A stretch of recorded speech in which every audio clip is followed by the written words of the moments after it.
Salam sahabat anime literasi. Pada video kali ini, kita akan membahas satu artikel yang menarik. Tentunya artikel tentang manga One Piece. Di mana pada pembahasan kali ini, kita akan mengambil dari artikel jurnal ilmiah. Tanpa menunggu waktu lama lagi, mari kita saksikan pembahasannya.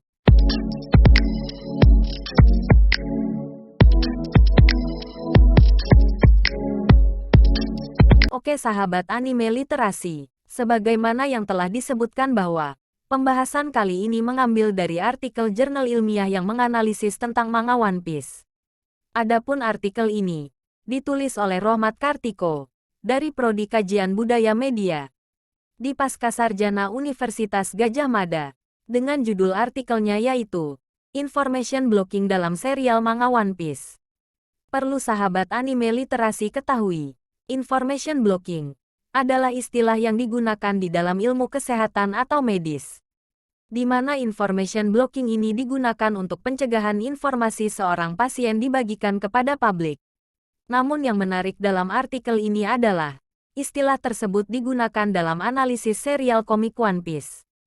Tentu sahabat anime literasi tahu, di dalam serial One Piece ada beberapa informasi yang tidak boleh diketahui oleh publik dalam dunia One Piece, yang menjadi information blocking, di mana informasi ini bersifat sangat rahasia. Tidak boleh ada yang meneliti atau mempelajari tentang ini. Dan rahasia ini hanya diketahui oleh petinggi dari World Government.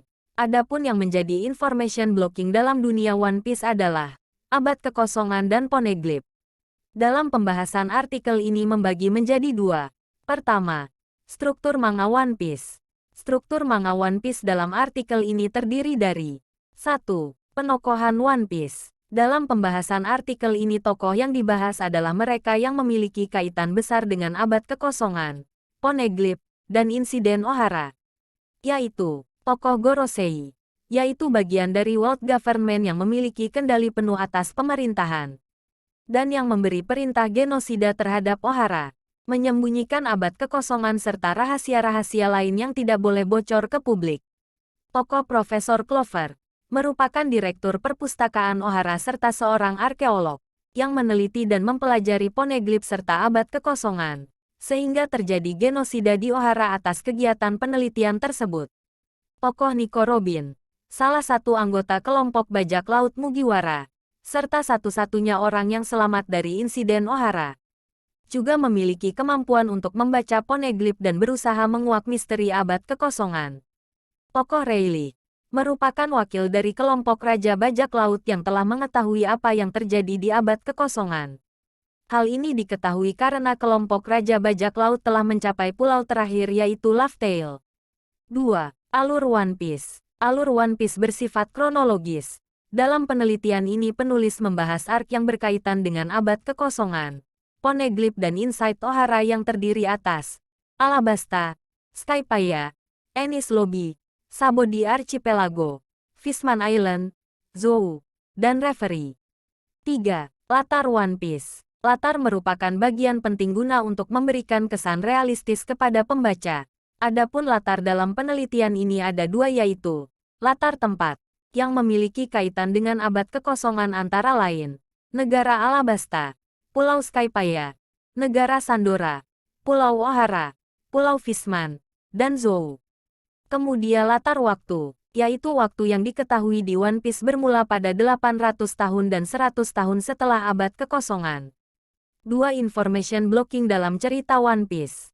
Terjadi information blocking dalam One Piece karena World Government menutupi segala informasi tentang abad kekosongan dan melarang untuk setiap orang mempelajari poneglyph. Karena poneglyph berisi informasi dari abad kekosongan. Karena mempelajari poneglyph dan mengetahui abad kekosongan adalah salah satu tindakan yang berbahaya bagi World Government. Karena itu perlu dilakukan information blocking. Dan Gorosei yang merupakan petinggi dari World Government memerintahkan pihak Admiral untuk membunuh Profesor Clover dan melenyapkan Ohara karena dianggap telah terlalu banyak tahu mengenai abad kekosongan dan hal ini dianggap membahayakan dunia. Kebijakan information blocking yang dilakukan oleh World Government juga harus dipatuhi oleh Raja dan juga seluruh warga di dunia One Piece. Dampak dari kebijakan ini tidak luput juga dari Raja Negara Alabasta itu sendiri. Tetapi Rayleigh mengetahui apa yang sebenarnya terjadi pada abad kekosongan. Tetapi dia memilih untuk tidak menceritakannya dengan asumsi bahwa Nico Robin mungkin akan mendapatkan jawaban yang berbeda dari apa yang diketahuinya. Serta Nico Robin juga menolak untuk mengetahui informasi dari Rayleigh karena ingin melanjutkan petualangannya dan akan mencari tahu sendiri mengenai abad kekosongan. Dari pembahasan tadi, dapat disimpulkan bahwa information blocking dekat dengan dunia kesehatan, namun pada prakteknya bisa ditemukan di dalam sebuah karya sastra. Abde kekosongan dan Poneglyph adalah bukti adanya information blocking yang terjadi di dalam manga One Piece. Praktek information blocking ini dilakukan oleh world government dengan melarang segala bentuk aktivitas yang berkaitan dengan abad kekosongan dan Poneglyph. Apabila ada yang mempelajari abad kekosongan dan Poneglyph akan dianggap sebagai kejahatan dan harus dihapuskan dari dunia One Piece. Tentu sahabat anime literasi tahu bahwa masih banyak lagi information blocking yang terdapat di manga One Piece. Oke sahabat literasi, sekian pembahasan dari artikel yang berjudul Information Blocking dalam serial manga One Piece, karya Rohmat Kartiko. Terima kasih. Salam anime literasi.